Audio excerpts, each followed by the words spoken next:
میں بیٹھا تھا اور میں نے دیکھا کہ ایک سمت سے پہاڑ پر سے ایک بدلی آئی اور ایک دم پھیل گئی اور پھر می اتنا برسا کہ میں نے اپنی آنکھوں سے دیکھا کہ مسجد نبوی کی چھت ٹپکنے لگی اور مسجد نبوی کی چھت سے پانی ٹپک کے حضور پہ گرتا اور حضور کی داڑھی مبارک سے پانی گر رہا. بارش ہو رہی ہے. 8 دن پھر گزر گئے. حضور پھر خطبے کے لیے بیٹھے تو پھر وہی شخص روایت میں تھا یا کوئی اور شخص کھڑا ہو گیا. اس نے پھر کہا ہم ہلاک ہو گئے. فرمایا اب کیا ماجرا ہوا؟ کہا حضور راستے بند ہو گئے, اتنا پانی کھڑا ہو گیا, ہمارے مویشی گھروں میں محصور ہو گئے. تو آقا کریم نے پھر آسمان کی طرف دیکھا اور کہا اللہم حوالینا ولا علینا, اللہ اس بادل کو ایک طرف لے جا. راوی کہتا ہے کہ ادھر انگلی اٹھی ادھر بادل چھٹ گئے اور میں نے دیکھا دائیں بائیں پہاڑوں پہ بارش برستی تھی, لیکن مدینے کی جو سرزمین تھی اس سرزمین کے اندر بارش کا ایک قطرہ بھی نہیں گر رہا تھا, لیکن پانی کے جو قطرے تھے نا وہ پہلے چھت پہ تھے, وہ حضور پر گر رہے تھے. حضور کی داڑھی مبارک جو ہے اس سے پانی کے قطرے گر رہے تھے. جب می بند ہو گیا حضور نیچے بیٹھ گئے اور فرمایا کوئی ہے جسے میرے چچا کے شعر یاد ہو؟ اللہ اکبر. کوئی ہے جسے میرے چچا کے شعر یاد ہو؟ تو حضرت علی المرتضیٰ نے کہا حضور مجھے یاد ہے.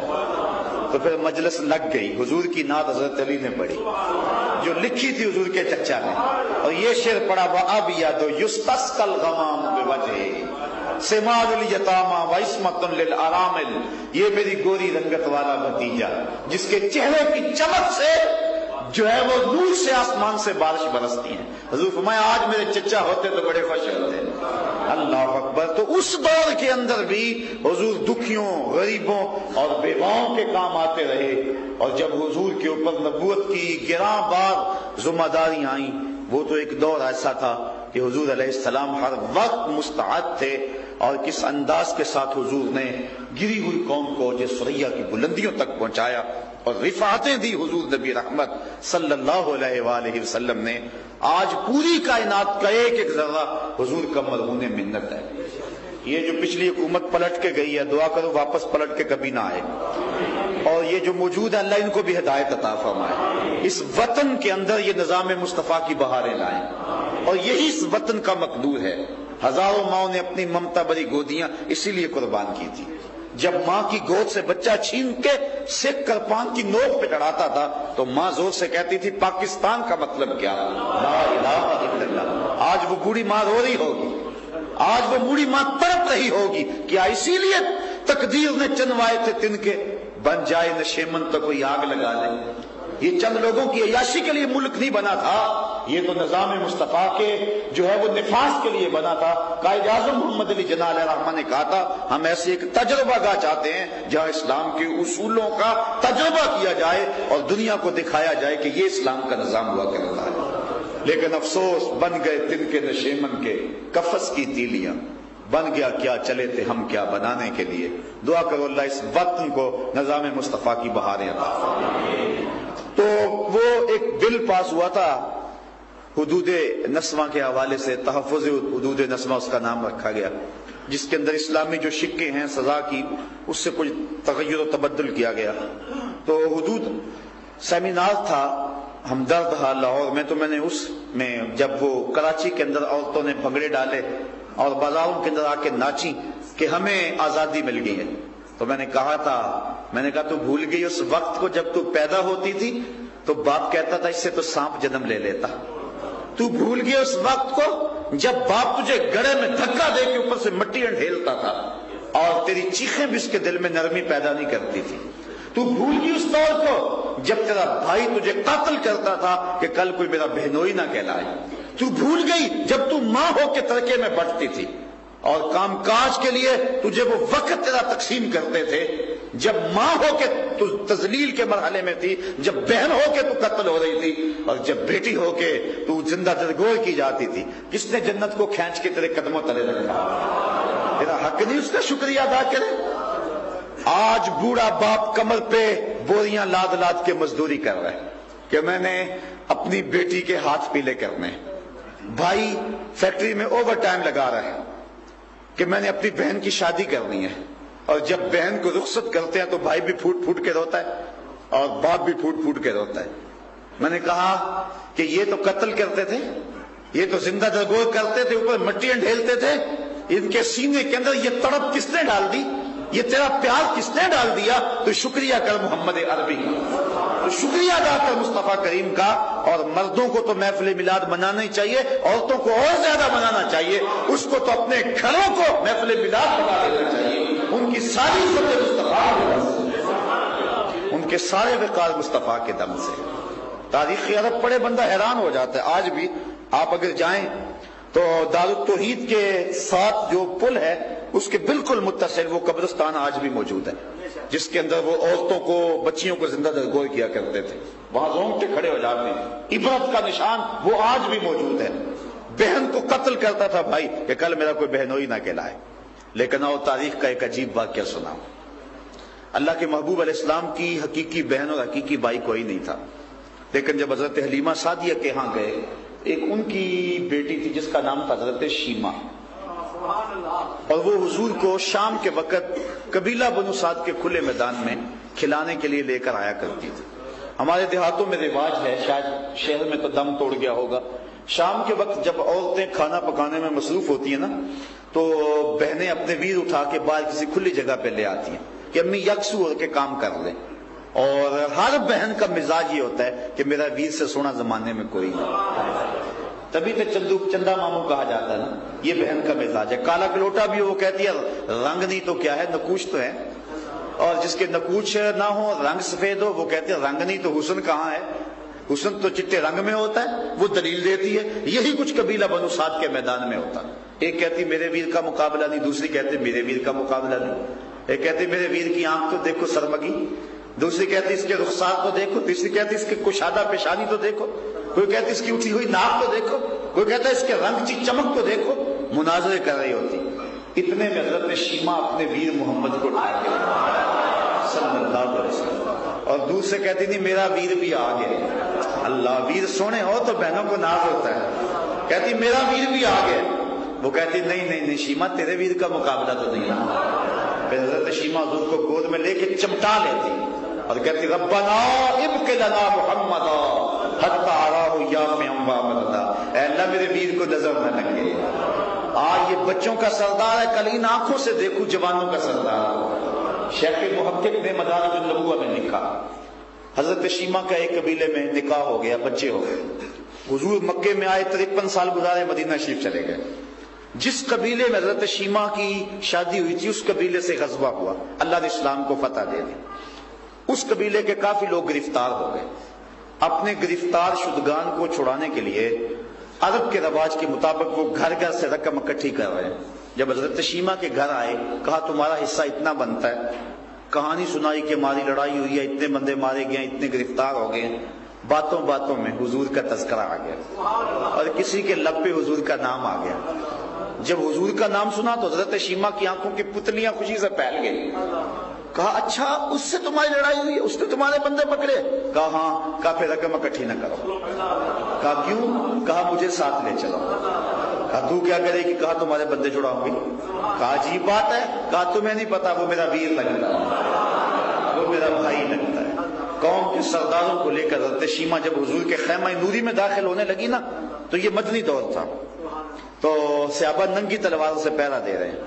وہ وقت گزر گیا جب لوگ پتھر مارتے تھے، اب حکم ہے خبردار آواز بھی اونچی نہیں کرنا، حکم ہے نبی سے بات کرنی ہے، پہلے گھر جاؤ، کوئی صدقہ لو، بازار آؤ، فقیر ڈھونڈو، خیرات کرو، پھر نبی کی چوکھٹ پہ آؤ، تمہیں پتہ چلے کہ نبی کی بارگاہ کتنی بلند ہے۔ صحابہ ننگی تلواروں سے پہرا دے رہے ہیں۔ حضرت شیمہ آگے بڑھنے لگی اس خیال سے کہ میں بھائی کے خیمے میں جا رہی ہوں، تو صحابہ نے ننگی تلواروں سے راستہ روک دیا۔ رک جائے دیہاتی عورت، جانتی نہیں آگے پوچھا رسول ہے، آگے کو بغیر اذن کے جبریل بھی نہیں جا سکتے۔ تو جب صحابہ نے راستہ روکا تو حضرت شیمہ نے تلوار کو جھٹک کے پیچھے کرتے ہوئے کہا خلو سبیلی وعلم انا اخت نبیکم، میری راہیں چھوڑ دو، مجھے جانتے نہیں میں کون ہوں، میں تمہارے نبی کی باچی لگتی ہوں۔ بس سر جھک گئے، آنکھوں پر پلکوں کی چلمنے آ گئی، صحابہ نے نگاہوں کو نیچا کر لیا، حضور کی ہمشیرہ گزر رہی ہیں۔ حضور کے خیمہ نوری میں داخل ہوئی، حضور نے دیکھا اور مسکرا کے کہا بہن کدھر آئی ہو؟ کہا حضور آپ کے لوگوں نے ہمارے بندے پکڑے ہیں، چھڑانے آئی۔ کہا بہن تو نے زحمت کیوں گوارا کی، پیغام ہی بھیج دیتی میں چھوڑ دیتا۔ پھر حضور نے کچھ گھوڑے چند جوڑے اور بہت سارا ساز و سامان دیا۔ بھائیوں کے دروازوں پر بہنیں آئیں تو بھائی خالی تو نہیں موڑا کرتے، اور پھر حضور رخصت کرنے کے لیے خود خیمہ نوری سے باہر آئے، صحابہ کی جماعت منتظر تھی۔ فرمایا صحابہ جب میں قیدیوں کو چھوڑا کرتا ہوں تو میں تم سے مشاورت کیا کرتا ہوں، آج پہلا موقع مشورہ بھی نہیں کیا اور میں نے چھوڑ بھی دیے کہ حضور جو چاہیں آپ کریں، لیکن ارشاد تو فرمائے مشورہ کیوں نہیں کیا؟ فرمایا اس لیے کہ میرے دروازے پہ میری بہن ہے، اس بہن کو تو بھائی قتل کرتا تھا، اس کو عزت کی مسند پہ کس نے بٹھایا؟ تو شکریہ ادا کرے آمنہ کے لائق لائے۔ ہماری مائیں اور بہنیں پہلے جب چرخہ کاٹتی تھی تو مصطفیٰ پہ درود پڑھتی تھی، جب وہ دودھ کی لسی بنا رہی ہوتی تھی تو مصطفیٰ پہ درود پڑھ رہی ہوتی تھی، پھر بیٹے بھی ایسے ہوا کرتے تھے۔ آج جب عورت نے اپنے مزاج کو بدلا، اپنی زبان کے نغموں کو بدلا، تو بیٹے جو ہے وہ خراب ہو گئے۔ اقبال کہتا ہے تو نہ دانی کہ سوزے کراتے تو دیگر کو کر تقدیر عمر۔ کہا میری قوم کی بہن تو نہیں جانتی، اگر تو بہن ہو کے قرآن پڑھے تو عمر کی تقدیر بدلتی ہے، اور اگر تو ماں ہو کے قرآن پڑھے تو بیٹا نیزے کی نوک پہ قرآن سناتا ہے۔ آج عورت کا سب سے زیادہ فریضہ بنتا ہے کہ وہ حضور علیہ السلام کا گھر گھر میں محفل میلاد سجائے۔ تو صاحب یہ مضمون تو ایسا ہے، وہ کیا کسی نے کہا تھا دل میں ہے درد و غم کے فسانے بھرے ہوئے، برسوں سناؤں گر کوئی درداش نہ ملے۔ درداش نہ تو مل گئے ہیں لیکن برس نہیں ہیں۔ کار ما آخر شد و آخر سے ما کار نشد، مشت خاک ما غبارے کوچائے یار نشد۔ تو بات کر رہا تھا کہ حضور کے آنے پہ اظہار فرحت کرنا یہ ایمان والوں کا طریقہ ہے۔ ایک واقعہ آپ کے سامنے رکھتا ہوں۔ حضرت شیخ عبدالحق محدث دہلوی بر صغیر پاک و ہند میں بہت بڑا نام ہے۔ سرفراز احمد صفدر گکھڑوی نے لکھا ہے بر صغیر پاک و ہند میں میری نظر نے شیخ محقق سے بڑا اور بالغ نظر محدث نہیں دیکھا۔ تمام بھی مکاتب فکر کے جو لوگ ہیں ان کی سند حدیث ان کے ذریعے سے امام بخاری تک پہنچتی ہے۔ تو شیخ محقق اخبار الاخیار میں لکھتے ہیں مالک میرا کوئی عمل ایسا نہیں جس کو تیری بارگاہ میں پیش کر کے اپنی بخشش چاہوں، ہر عمل فساد نیت کا شکار ہو سکتا ہے، میرے پلے میرے نامہ اعمال کے اندر کوئی ایک عمل بھی ایسا نہیں جس پہ مجھے ناز ہو۔ ہاں ایک عمل میرے پاس ہے جس پہ مجھے ناز ہے، اور وہ یہ ہے کہ جب موسم میلاد آتا ہے تو میں تیرے محبوب کا میلاد کرتا ہوں اور بعد میں کھڑے ہو کے درود و سلام پیش کرتا ہوں۔ میرے مالک یہ عمل ایسا ہے میرے پاس، اس پہ مجھے ناز ہے، مجھے امید ہے کہ اس کے صدقے تو میری مغفرت ہے۔ یہ شیخ عبدالحق محدث دہلوی جن کو محدث علی الاطلاق کہتے ہیں، تمام مکاتب فکر کے لوگ ان کو محدث مانتے ہیں، وہ کہتے ہیں مالک مجھے اگر کسی عمل پہ ناز ہے تو اس عمل پہ ناز ہے کہ میں تیرے محبوب کا میلاد مناؤں۔ تو گھر گھر حضور کا میلاد کرو، گلی گلی حضور کے تذکرے کرو، خوشبو پھیلا دو حضور کے ذکر کی، ورنہ اللہ نے خود تو ذمہ لیا ہوا ہی ہے۔ اللہ نے دوبارہ فانا لگا ذکر کا تاج محبوب کے سر میں رکھا ہوا ہے۔ ڈنمارک کے وہ اوباش اور وہ ہنڈے جنہوں نے دوبارہ اس فعل شنی کا ارتکاب کیا، وہ سن لے کہ چاند کی طرف منہ کر کے تھوکنے سے اس کی نوری کرنوں کو میلا نہیں کیا جا سکتا۔ تھوکنے والے کا اپنا منہ گندا ہوگا، مصطفیٰ کے سر پہ بارہ فانا لگا ذکر کا تاج خدا نے رکھا ہوگا۔ یہ تاج آقا کریم سے کوئی چھین سکتا نہیں ہے۔ اس نے ذکر بلند کیا، جدا ذکر خدا بلند کرے کیڑا جمعہ اس کو بند کرے۔ اس ذکر کا حافظ آپ خدا بڑے لا الہ، یہ ہر لمحہ ہر آن یہ ذکر بڑھتا چلا جائے گا، بلکہ حضور کے ذکر کی سب سے بڑی کہانی تو حشر میں ہوگی۔ اعلیٰ حضرت فرماتے ہیں فقط اتنا سبب ہے انعقاد بزم محشر، ان کی شان محبوبی دکھائی جانے والی، دنیا کو دکھلانا ہوگا یہ ہے میرے نبی کی عظمت۔ جب مقام محمود پہ حضور کو نوری منبر پہ بٹھایا جائے اور جدھر حضور کے اشارے ہوں گے ادھر گناہگار بری ہوتے چلے جائیں گے۔ یہ تو اس دن پتہ چلے گا کہ حضور علیہ السلام کی قدر و منزلت کا عالم کیا ہے، تو حضور کی عظمت گھٹ نہیں سکتی۔ یہ حضور کی عظمت اور حضور کی جو ہے وہ آبرو پہ جو حملہ کیا، یہ دراصل ہمارا امتحان ہے کہ ہم اس امتحان سے کیسے عہدہ برا ہوتے ہیں، اور اس کے لیے ہمیں تگوتاز کرنی چاہیے اور امت کو حضور کی عظمتوں اور حضور کی رفتوں۔ اس وقت پوری دنیا کے جو حالات ہیں، کابل سے کندھار تک، قلعہ جنگی سے دشت لیلہ تک، تورا بورا سے تکریت اور موصل سے بغداد تک ہمارے ملک کے جو حالات ہیں اور امت مسلمہ کے جو حالات ہیں، اور اس پہ یہ کہ حضور علیہ السلام کی آبرو پر بھی بدبخت حملہ کر رہے ہیں، تو یہ انتہائی لمحہ فکریہ ہے امت کے لیے۔ تو اس مرتبہ میں نے میلاد کے لیے سوچا تھا کہ حضور سے ہی خیرات مانگے، اور سورہ والضحیٰ کل انشاءاللہ نماز عشاء کے بعد جو محفل میلاد کا پروگرام ہے، میرا خیال ہے کہ حسن محمد کا نغمہ چھیڑیں گے اور پھر جھولی پھیلا کے رب سے خیرات مانگیں گے، اور وہ لمحے وہ حسین جب رحمتیں چھم چھم برس رہی ہوں گی۔ بڑی دیر قبل ایک شخص کو میں نے حضرت امام زین العابدین کا قصیدہ ان نلت یا ریح الصبا الی ارض الحرمی بلغ سلامی روضۃ فیہا النبی المحترمی، میں نے بڑی دیر قبل ایک شخص کو لاہور کے کونے میں سنا تھا، اور اس کا ایک ایک لفظ روح کو سراب کرتا چلا جاتا تھا اور اندر ہلچل اور مچا دیتا تھا۔ میری یہ آرزو تھی کہ کبھی وہ شخص مجھے دوبارہ ملے تو میں اس سے وہ قصیدہ سنوں۔ وہ کل شخص مجھے دوبارہ مل ہی گیا، اور میں چاہوں گا کہ جب چھم چھم رحمتوں کی بارش ہو رہی ہو تو اس وقت ہم ہاتھ جوڑ کے حضور کی بارگاہ میں جو امام زین العابدین نے قصیدہ کہا اور جو فریاد کی، اس وقت بھی امت کے وہی حالات ہیں، تو ہم اس وقت عرض کریں گے ان نلت یا ریح الصبا الی ارض الحرمی بلغ سلامی روضۃ فیہا النبی المحترمی۔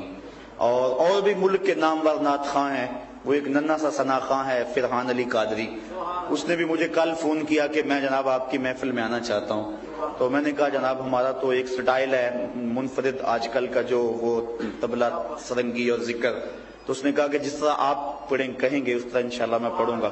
تو وہ اپنے جو ہے وہ لہجے سے ہٹ کر جو ہمارا مصطفیوں کا ایک منفرد لہجہ ہے اس میں ڈھل کر حضور کی مدح سرائی کرے گا۔ تو میں چاہوں گا کہ کل کی رات اگر آپ کو فرصت ہو، اگر کہیں اور وعدہ نہیں کیا ہوا تو ضرور آئیں، اور ساری رات برستے ہوئے نور کو اپنی جھولیوں میں لیں، اور پھر وہ لمحے بھی آئیں گے جب میرے بابا کے ہاتھ اٹھیں گے، اور ان لمحوں میں کتنے لوگوں کی زندگیوں میں انقلاب پیدا ہوتا ہے۔ میری اور میرے ساتھیوں کی نگاہیں کل آپ کے لیے منتظر ہوں گی، آپ تشریف لائیے گا، اللہ مجھے آپ کو اپنی رحمتوں کے حصار میں رکھے۔ اور ویسے بھی ہم نے ہر پیر کو حضور کے حسن کے تذکروں کی خوشبو کا اہتمام کیا ہے۔ ویسے تو سالہ سال سے جو ہے یہ سلسلے جاری ہیں، لیکن یہ جو ربیع الاول کے 5 پیر ہیں 2 گزر گئے ہیں، شمائل ترمذی جو حضور علیہ السلام کے حسن پہ مشتمل احادیث ہیں ان پر گفتگو ہو رہی ہے، تو انشاءاللہ تفصیلی گفتگو تو اس دن ہوگی۔ اللہ آپ کو مجھے سلامت رکھے، جو احباب تشریف لائے انہیں برکتیں دے۔ الحمدللہ رب العالمین والصلاة والسلام علی سید الانبیاء والمرسلین۔ اللہم انی اسألک العفو والعافیۃ والمعافاۃ الدائمۃ فی الدین والدنیا والآخرہ۔ میرے مالک اٹھے ہوئے ہاتھ پھیلی ہوئی جھولیاں رحمتوں سے بھر، جو آئے انہیں بھی بخش دے، جو نہیں آئے ان پہ بھی کرم کر۔ اے اللہ جن جن کے لبوں پہ نغمہ نعت ہے انہیں قبول فرما۔ اے اللہ جو حضور کی مدح و ستائش اور تعریف کے لیے آئے جمع ہوئے، اے اللہ سب کی جھولیاں رحمتوں سے بھر، ہمیں صدقہ میلاد رسول عطا کر۔ اے اللہ جس طرح چاند کی چھاتی پہ نقش نالین نقش ہوا، اے اللہ ہمارے سینے پر بھی یہ نقش جو ہے وہ نقش ہو کے رہ جائے، اور ہر دم دم لمحہ لمحہ ساتھ بساتھ ہم یہی نام گنگناتے رہیں، ہماری زندگی کا لمحہ لمحہ اس ذکر میں گزر جائے۔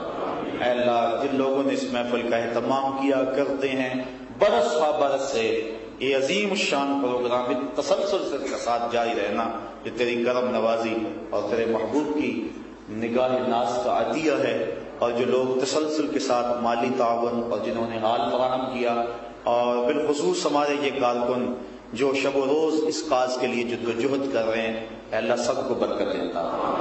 اور یہ سامعین جو دور دراز سے یہاں پہنچتے ہیں اور حضور علیہ السلام کے ذکر کی خوشبو سے منور ہوتے ہیں اور اس پیغام کو پھر آگے منتقل کرتے ہیں، اے اللہ ان کو بھی برکتیں دے، اور ان سب کے گھروں تک اس محفل کا نور ان کے واپس پہنچنے سے قبل ان کے گھروں تک پہنچا۔ اور اے میرے مالک ہمارے جو بیمار انہیں شفا عطا فرما، ہمارے دوست ان کی والدہ بیمار ہیں، اے اللہ انہیں شفا کاملہ عطا فرما۔ اے اللہ مقروضوں کو قرض سے نجات دے، پریشان حالوں کو پریشانی سے محفوظ فرما، مقروضوں کو قرض سے نجات دے، دکھیوں کے دکھ دور کر۔ اے اللہ جن لوگوں کی اولادیں نافرمان ہیں ان کو فرما بردار بننے کی توفیق۔ اے اللہ جو اولادوں کے لیے اچھے رشتوں کے لیے سرگرداں ہیں ان کے لیے آسانی اور سہولتیں پیدا کر، ہمارے لیے دین پر چلنا آسان کر دے۔ اے اللہ جن ڈنمارک کے اوباشوں نے حضور کی گستاخی کا ارتکاب کیا ان کا بیڑا غرق کر دے۔ اے اللہ میری امت کو کوئی غازی علم الدین دے دے۔ اے اللہ اس امت کو پھر کوئی عمل چیمہ عطا کر دے۔ اے اللہ ہمارے سینوں کو جذبوں اور حرارتوں سے مالا مال کر دے۔ وصلی اللہ تعالی علی النبی الامین وآلہ وصحبہ۔